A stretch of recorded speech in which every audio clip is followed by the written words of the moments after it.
maka inovasi yang bisa dilakukan untuk menjaga atau melipat gandakan, multiplikasi ya pemberitaan Injil itu dengan melakukan yang namanya penanaman gereja, church planting. Ya, halo teman-teman, salam sejahtera dalam kasih Tuhan Yesus Kristus dan selamat datang di Jurnal Kabar Baik. Semoga teman-teman dalam keadaan sehat selalu dimanapun teman-teman berada. Kali ini materi kita tentang gereja yang bermisi ya, transformasi gereja misioner atau gereja yang bermisi ya, penanaman gereja ya. Nah, kita mulai dari eksegesa Matius pasal 28 ayat 19 dan 20 ya. Nah, di dalam Matius 28 ayat 19 dan 20 itu adalah perintah Tuhan, amanat agung ya, dikenal dengan sebutan amanat agung. Nah, di sana ada kalimat yang berbunyi begini ya, ajarlah mereka melakukan segala sesuatu yang telah kuperintahkan kepadamu.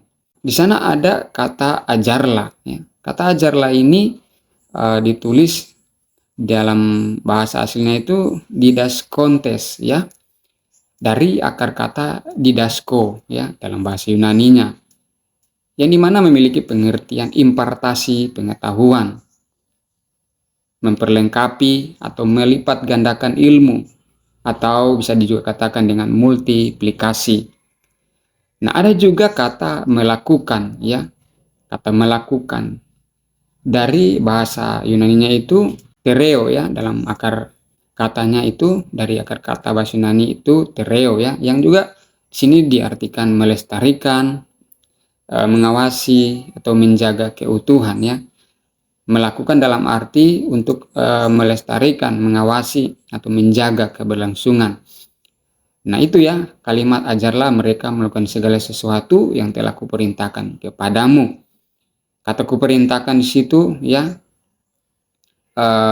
dalam bahasa aslinya itu ya enete lomai ya.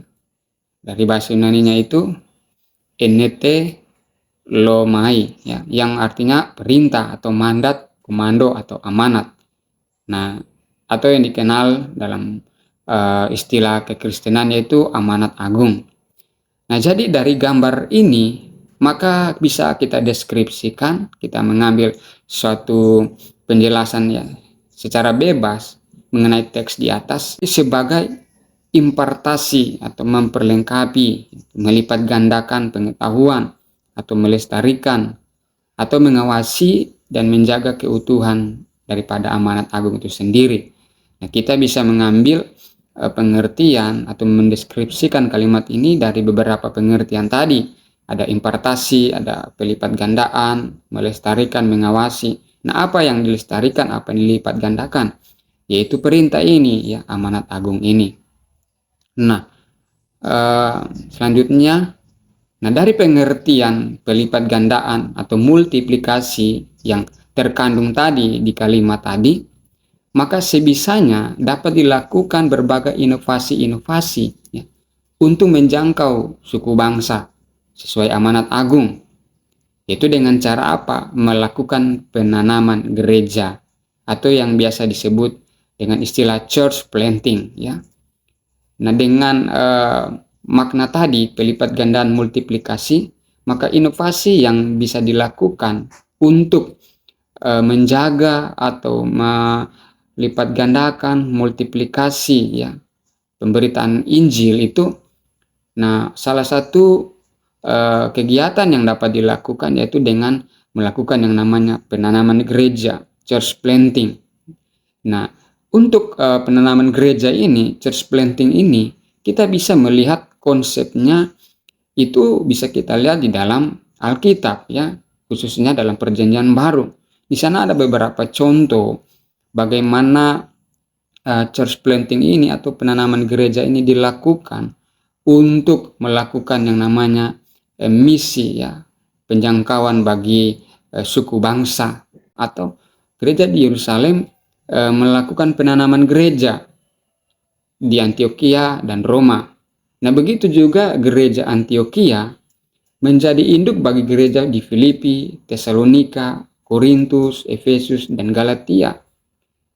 Nah, selanjutnya dari gereja Efesus ini melakukan penanaman gereja lagi di beberapa gereja di Asia. Nah, ini konsep church planting atau penanaman gereja yang bisa kita lihat di dalam Alkitab, mulai dari gereja induk Yerusalem tersebar, maka berdirilah gereja di berbagai kota, di berbagai daerah. Yerusalem mendirikan Antioquia, dari Yerusalem tersebar ke Antioquia, dari Antioquia tersebar lagi di beberapa daerah, Filipi, Tesalonika, dan Efesus. Dan dari Efesus ini tersebar lagi menanamkan gereja di beberapa daerah di Asia kecil lainnya. Jadi ini konsep yang bisa kita lakukan ya untuk church planting. Nah, metode yang dapat dilakukan dalam gereja yang bermisi dengan church planting tadi, melakukan penanaman gereja di berbagai daerah ya. Nah, mengapa gereja pada saat itu pada akhirnya bisa berdiri di berbagai daerah ya. Nah, metode yang dapat dilakukan yaitu gereja yang bermisi pada saat itu ada beberapa metode yang dapat dilakukan ya. Dari buku Transformasi Gereja Misioner ini, saya mengambil beberapa metode yang dilakukan oleh gereja untuk bermisi ya, gereja yang bermisi. Ada beberapa metode di sini yang dapat dilakukan, yaitu mengajak. Yang pertama, mengajak. Nah, kalau kita melihat Yesus, dia mengajak 12 orang untuk menjadi muridnya. Dan dari muridnya ini mereka mengajak orang lain lagi dan menjadi muridnya. Dan akhirnya menjadi banyak murid ya dari mengajak. Nah, kemudian gereja juga bisa bersaksi dalam bermisi, dia bisa bersaksi. Ya. Injil yang diberitakan oleh gereja itu ketika didengar akan diteruskan oleh yang mendengar dan begitu seterusnya sehingga tersebar luaslah. Ini juga yang dilakukan oleh gereja mula-mula pada saat itu. Ketika mereka mendengar pengajaran daripada rasul-rasul, orang-orang mendengar Yesus mengajar, bersaksi, dan akhirnya mereka menceritakan lagi kepada orang lain. Dan akhirnya Injil itu tersebar di mana-mana. Nah, gereja yang bermisi juga bisa melakukan yang namanya berkhotbah, ya. Nah, Yesus dan rasul-rasul mereka juga berkhotbah, banyak orang yang mendengar dan terjadi pelipat gandaan jumlah yang banyak. Berikut, gereja yang bermisi itu dapat melakukan yang namanya itu berdoa ya. Nah, doa ini suatu hal yang mungkin kelihatan tidak begitu utama, tapi ini sangat penting. Doa ini sangat penting. Nah, kita boleh banyak strategi misi di lapangan, tapi harus ditopang dengan doa ya. Kita boleh punya banyak strategi, punya banyak taktik, punya banyak konsep dalam misi, tetapi harus ditopang dengan doa. Nah, kalau kita melihat Paulus, dia minta kepada jemaat untuk terus mendoakan dia. Paulus walaupun dia rasul hebat, pintar, punya banyak cara, tetapi dia selalu minta kepada jemaat untuk mendoakan dia. Nah, itu salah satu metode yang bisa dilakukan oleh gereja yang bermisi. Selanjutnya yaitu mengadakan tanda, mujizat, atau kuasa Tuhan. Ya. Jadi gereja yang bermisi itu, gereja yang misioner itu dalam menjalankan amanat agung, yaitu dengan mengadakan tanda, mujizat, atau demonstrasi daripada kuasa Tuhan. Yaitu seperti menyembuhkan orang sakit, mengusir roh jahat atau setan ya.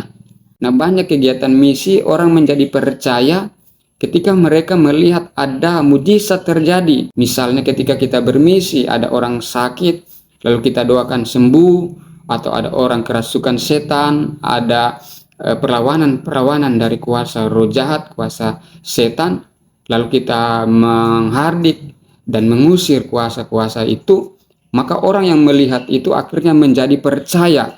Mereka akhirnya menerima Yesus sebagai Tuhan dan Juru Selamat mereka. Nah, ini juga yang dapat dilakukan oleh gereja yang bermisi, yaitu dengan mengadakan tanda, mujizat, dan demonstrasi daripada kuasa Tuhan. Dan yang berikut yaitu melalui keteladanan hidup. Ya. Nah, keteladanan hidup ini juga suatu hal yang penting dalam gereja yang bermisi. Keteladanan hidup ini juga penting. Bagaimana gereja bisa bertumbuh, ya, bisa melakukan yang namanya penanaman gereja, ya, yaitu dengan memberikan contoh sikap hidup yang baik. Keteladanan hidup gereja mula-mula, ya, kalau kita melihat di dalam Kisah Para Rasul pasal 2 ayat 43 sampai 47, di sana dikatakan mereka disukai oleh semua orang, ya, gereja mula-mula. Dan akhirnya apa? Jumlah mereka semakin bertambah. Ketika mereka disukai oleh semua orang, jumlah mereka semakin bertambah. Nah, mengapa mereka disukai oleh semua orang? Karena keteladanan hidup mereka pada saat itu. Mereka suka berkumpul bersama, memuji, menyembah Tuhan, berdoa. Mereka saling tolong-menolong. Apa yang mereka miliki, mereka bagikan kepada orang-orang yang memerlukan pada saat itu. Mereka sehati, sepikir, dan lain sebagainya. Sehingga mereka disukai oleh banyak orang. Dan apa yang terjadi, jumlah mereka semakin lama semakin bertambah.